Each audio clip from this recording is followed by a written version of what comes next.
Hello नमस्कार दोस्तों, मैं विनीता आपके अपने YouTube channel Vinita Hindi hub में आप सभी का स्वागत करती हूँ। तो मेरे प्यारे दोस्तों, कैसे हैं आप सभी लोग। आशा करती हूँ कि आप सभी लोग अच्छे होंगे और अपने एग्ज़ाम की तैयारी भी बहुत अच्छी तरीके से कर रहे होंगे। तो दोस्तों, आज की हम लोग की जो क्लास है वो होने वाली है हिंदी गद्य साहित्य के विकास पर, जो उससे संबंधित जितनी प्रश्नोत्तरी है तो उस पर आधारित है ये क्लास, ठीक है। और क्लास शुरू करने के पहले कुछ ज़रूरी बातें हैं जो आपको जाननी चाहिए। देखिए, क्या है कि इस समय बहुत सारे न्यूज़ आ रहे हैं, कभी होता है एग्ज़ाम होगा या नहीं होगा। तो इस दुविधा के बीच में बच्चे फंसे हुए हैं, ठीक है। उनके समझ में नहीं आ रहा है कि एग्ज़ाम होगा या नहीं होगा, तैयारी करें कि ना करें। तो जैसे एक होता है ना कि मतलब जैसे तैयारी कर रहे हैं आप लोग, तो जब ऐसे होता है कि शायद एग्ज़ाम ना हो तो कहीं ना कहीं आपका मन क्या होता है, मतलब स्थिर हो जाता है, मन नहीं लगता पढ़ने में कि चलो छोड़ो, पता नहीं एग्ज़ाम होगा भी कि नहीं। तो ये गलती आप लोग बिल्कुल भी मत करिए, ठीक है। क्योंकि देखिए, दो तरह के बच्चे होते हैं। एक वो जो न्यूज़ मतलब जो भी न्यूज़ आए उसको वो ध्यान ही नहीं देते, उनका बस एक गोल है कि उनको अच्छे से तैयारी करनी है, एग्ज़ाम हो तो मुझे उस एग्ज़ाम में मतलब अपना एक सीट पक्का करना ही करना है। और एक वो बच्चे होते हैं जो बस इसी इंतज़ार में रहते हैं कि चलो छोड़ो, जब एग्ज़ाम होना होगा, फाइनल हो जाए तभी मैं तैयारी करूँगी। तो जो इस तरह के बच्चे होते हैं ना, वो कभी भी लाइफ में सक्सेस नहीं हो पाते हैं। आप लोग ध्यान रखिए इस बात का, ठीक है। तो आप लोग जो ये न्यूज़ निकल रहे हैं पेपरों को लेके कि होगा या नहीं होगा, तो आप उस पर ध्यान बिल्कुल भी मत दीजिए। आप लोग अच्छे से बस अपनी तैयारी करिए। क्योंकि माना कि अगर पेपर टल भी जाता है, नहीं होता है ये परीक्षा, तो कभी ना कभी तो होगा ही ना। तो आपको फिर से तैयारी करनी पड़ेगी। तो क्यों ना इस तैयारी को आप बरकरार रखें। इससे जैसे क्या होगा कि आपकी जो तैयारी है ना वो अच्छे से, मतलब आप जब कवर किए रहेंगे सबको, तो पेपर कभी भी हो तो आपका पेपर अच्छा ही जाएगा।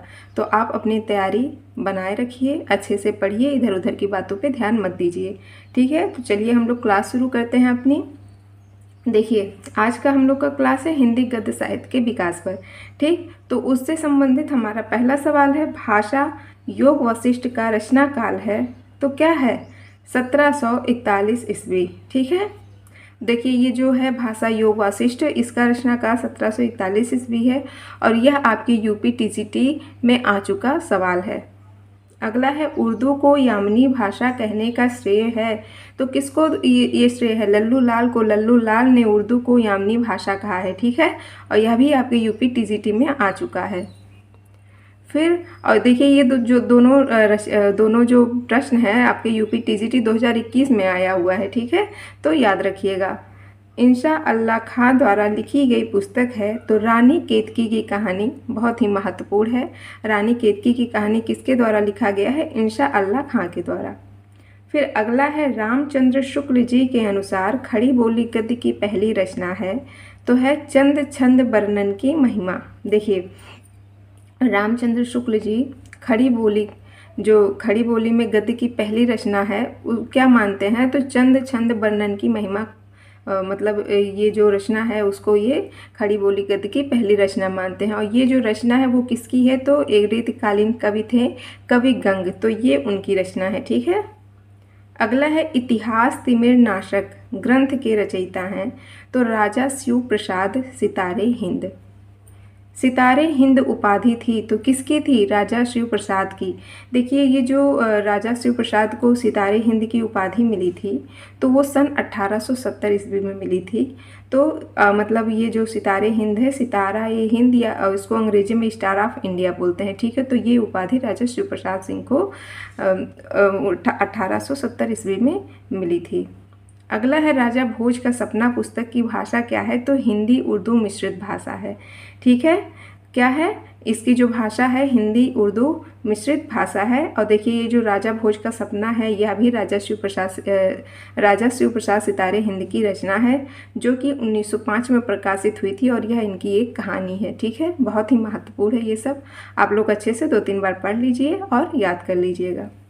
अगला सवाल है, फोर्ट विलियम कॉलेज स्थित है तो कहाँ पर स्थित है, कोलकाता में स्थित है। देखिए, जो फोर्ट विलियम कॉलेज है वो 1800 ईस्वी में स्थापित हुई थी कोलकाता में, ठीक है। अगला है फोर्ट विलियम कॉलेज के हिंदुस्तानी के प्रथम प्रोफेसर थे तो जॉन गिलक्राइस्ट थे। ठीक, यह आपके नेट में पूछा गया सवाल है। आचार्य शुक्ल ने आधुनिक काल की सबसे प्रधान साहित्यिक घटना माना है तो क्या माना है? गद्य का आविर्भाव, यानी कि जो गद्य का प्रचलन चला तो आचार्य शुक्ल जो हैं वो आधुनिक काल की जो सबसे प्रधान यानी कि सबसे मुख्य साहित्यिक घटना यही मानते हैं जो गद्य का आविर्भाव हुआ। ठीक है। फिर अगला है मुंतखबुत वारीख पुस्तक के लेखक कौन है? तो मुंशी सदा सुखलाल हैं। क्या है? मुंतखबुत वारीख। इस पुस्तक के लेखक मुंशी सदा सुखलाल हैं। 19वीं शती में खड़ी बोली हिंदी के विकास में हिंदी के अस्तित्व की लड़ाई लड़ने वाले रचनाकार हैं तो कौन है? राजा शिव प्रसाद सितारे हिंद हैं। 19वीं शती में खड़ी बोली हिंदी के विकास में हिंदी के अस्तित्व की लड़ाई लड़ने वाले रचनाकार राजा शिव प्रसाद सितारे हिंद हैं। फिर अगला है आधुनिक काल के साहित्य की सबसे बड़ी विशेषता क्या है? तो देखिए, आधुनिक काल के साहित्य की सबसे बड़ी विशेषता है गद्य को साहित्य के सशक्त माध्यम के रूप में प्रतिष्ठित करना। ब्रज भाषा का सबसे प्राचीन ग्रंथ है प्राकृत व्याकरण। ठीक है। क्या है? ब्रज भाषा का सबसे प्राचीन ग्रंथ है प्राकृत व्याकरण। फिर अगला है नासिकेतोपाख्यान रचना है तो सदल मिश्र की है। ठीक, नासिकेतोपाख्यान सदल मिश्र की रचना है। देखिए, ये जो आपका हिंदी गद्य साहित्य के विकास से संबंधित जो प्रश्नोत्तरी है वो सब बहुत ही महत्वपूर्ण है। एग्ज़ाम में इनसे क्वेश्चन आते ही आते हैं, तो इसको आप लोग बहुत ही अच्छे से पढ़िएगा और पूरा ध्यान से मन लगा करके। ठीक है, 2-3 बार इसको आप जब पढ़ लेंगे अच्छे से तो आपको याद भी हो जाएगा। ठीक है। अगला सवाल है नाथों की कुल संख्या मानी जाती है तो 9 मानी जाती है। 19वीं शती में हिंदी खड़ी बोली के विकास में किस साहित्यकार ने महत्वपूर्ण भूमिका निभाई है? तो सदल मिश्र ने निभाई है। उक्त व्यक्ति प्रकरण के रचनाकार हैं तो कौन है? दामोदर शर्मा हैं। ठीक है। फिर अगला सवाल आता है भाषा योग वासिष्ठ के रचनाकार हैं तो राम प्रसाद निरंजनी है। कौन है भाषा योग वासिष्ठ के रचनाकार? Ram Prasad Niranjani. Fort William college की स्थापना हुई तो 1800 ईस्वी में इसकी स्थापना हुई थी। कहाँ पर? कोलकाता में हुई थी। ठीक है, बहुत ही महत्वपूर्ण है, सवाल बनते हैं कई बार, कई एग्जाम में ये पूछा जा चुका है। आपके DSSB PGT GIC प्रवक्ता में हिमाचल प्रदेश से संबंधित जो हिमाचल प्रदेश में जो PGT का एग्ज़ाम था उसमें, तो इन सब में ये सब मतलब सवाल पूछे जा चुके हैं। तो याद रखिएगा कि जो फोर्ट विलियम कॉलेज की स्थापना हुई थी वो कोलकाता में हुई थी 1800 ईस्वी में। अगला सवाल है आलसियों का कोड़ा रचना है तो किसकी है? शिव प्रसाद सितारे हिंद की है। यह आपके UP PGT में पूछा जा चुका है ये सवाल। गंग कवि का जन्म स्थान है तो क्या है? इटावा है। यह भी UP PGT में पूछा गया सवाल है। गंग कवि आपके रीतिकालीन कवि हैं और इनका जन्म स्थान है इटावा। ठीक। अगला सवाल है मेघदूत काव्य का खड़ी बोली में अनुवाद किसने किया है? तो किसने किया है? राजा लक्ष्मण सिंह ने। मेघदूत काव्य का खड़ी बोली में अनुवाद करने वाले राजा लक्ष्मण सिंह है। यह भी आपके UP PGT में पूछा गया सवाल है।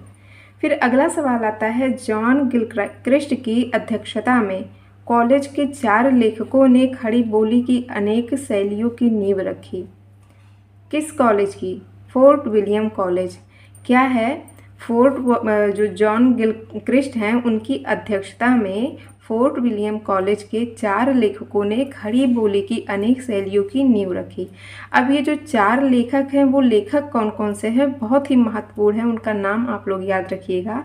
देखिए, सबसे पहले हैं तो मुंशी सदा सुखलाल, दूसरे हैं सैयद इंसाअल्लाह खां, तीसरे हैं सदल मिश्र और चौथे हैं लल्लू लाल। और ये चारों ही आपके हिंदी साहित्य के बहुत ही महत्वपूर्ण क्या हुए हैं? लेखक हुए हैं। तो बहुत ही इम्पॉर्टेंट है, इन चारों का नाम आप अच्छे से याद रखिएगा कि जॉन गिलक्रिस्ट की अध्यक्षता में कॉलेज के 4 लेखकों ने खड़ी बोली की अनेक शैलियों की नींव रखी। तो वो 4 लेखक आपके मुंशी सदा सुखलाल, सैयद इंसाअल्लाह खां, सदल मिश्र और लल्लू लाल हैं। और किस कॉलेज के? फोर्ट विलियम कॉलेज के लिए। ठीक है। अगला है आधुनिक हिंदी गद्य के जनक माने जाते हैं तो भारतेंदु हरिश्चंद्र। बहुत ही महत्वपूर्ण है, आप सबको पता है कि हिंदी गद्य के जनक भारतेंदु हरिश्चंद्र जी हैं। अगला सवाल है नासिकेतोपाख्यान के लेखक हैं तो कौन है? सदल मिश्र हैं। अगला सवाल है ना खास हिंदी ना खास उर्दू, ज़बान गोया मिली जुली हो। उपर्युक्त कथन किसका है?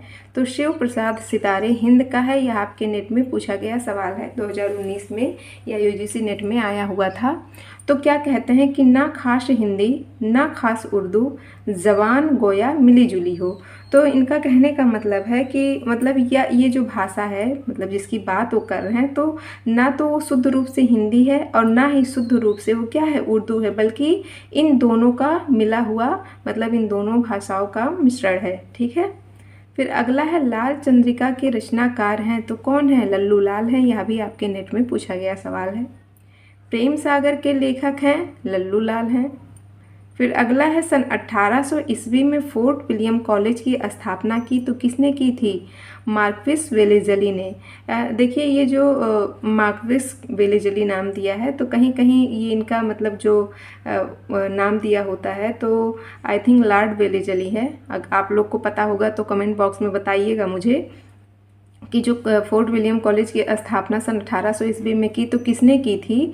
तो ये आप लोग कमेंट में मुझे बताइएगा कि किसने की थी। ठीक है। तो आज की जो ये श्रृंखला चल रही थी प्रश्नोत्तरी की, हिंदी गद्य साहित्य के विकास पर जो आधारित थी, वो यहीं पर समाप्त होती है। बस इतना ही क्वेश्चन था इसमें। तो अब कल की क्लास में हम लोग नाटक से संबंधित प्रश्नोत्तरी पर चर्चा करेंगे। ठीक है। और जो मैंने क्लास की शुरुआत में आप लोग को बातें बताई एग्ज़ाम से संबंधित, तो उस पर आप लोग विशेष ध्यान दीजिएगा और आप लोग अपनी पढ़ाई को बरकरार उसी तरीके से रखिए, जैसे मतलब ये दिमाग में रखिए कि पेपर होना ही होना है, तो अच्छे से अपनी तैयारी में लगे रहिए। ठीक है। क्योंकि अगर आप ढीले पड़े तो बहुत ही नुकसान होगा आप लोगों का। तो आप लोग अच्छे से अपनी पढ़ाई करते रहिए। और क्लास कैसा लगा कमेंट बॉक्स में ज़रूर बताइए। और जो लास्ट वाले का मैंने आपसे जवाब मांगा है, तो उसका आप लोग जवाब ज़रूर दीजिएगा कमेंट बॉक्स में, और लोगों को शेयर करिए ज़्यादा से ज़्यादा लोगों को। और जो लोग मेरे चैनल पे नए हैं वो लोग मेरे चैनल को सब्सक्राइब कर लें। तो मिलते हैं कल की क्लास में नाटक से संबंधित प्रश्नोत्तरी के साथ। तब तक के लिए मुझे आज्ञा दीजिए। धन्यवाद।